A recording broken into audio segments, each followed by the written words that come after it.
Okay, this is a quick interim guide on using the right chargers for the right batteries for the ARCboat.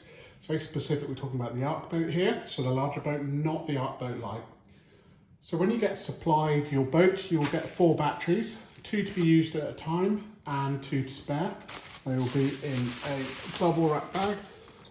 And the first thing you need to do is to check on this label that it says 24 volts. So you know it's the correct battery size, and it's nickel metal hydride, so the chemistry is correct. Don't worry if the capacity is either 10 amp hours, the slightly older version, or 11 amp hours, the slightly newer version. So that's your battery. Next thing you have is your charger box. First thing to do here, check its nickel metal hydride again. Check its type 2415. But the critical thing is that it is 12 to 25 cells. That matches this battery. So when we open the box, you're going to get a country specific plug, and that is a figure 8 connector, the actual charger, and the kind of warranty and manual. So just put that to one side now. The other thing I'd recommend you using is a multimeter. So what you'll want to do is set it onto voltage DC, or on this one I can just set it to auto. And using your probes, I would just check the voltage on arrival, just see that everything's fine. This one is reading 25.7 at the moment. That's a fairly typical storage voltage. When you've fully charged your ARCboat battery, it should read over about 28 volts.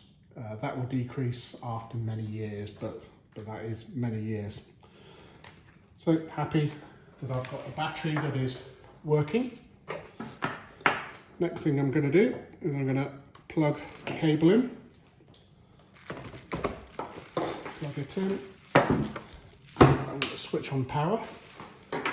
So straight away I've got a light there, an LED on the battery, and basically I'm good to go.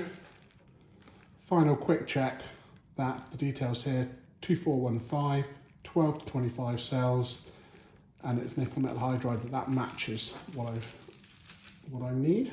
And then just to keep it charging up so you can see the LED light. These connectors only go one way.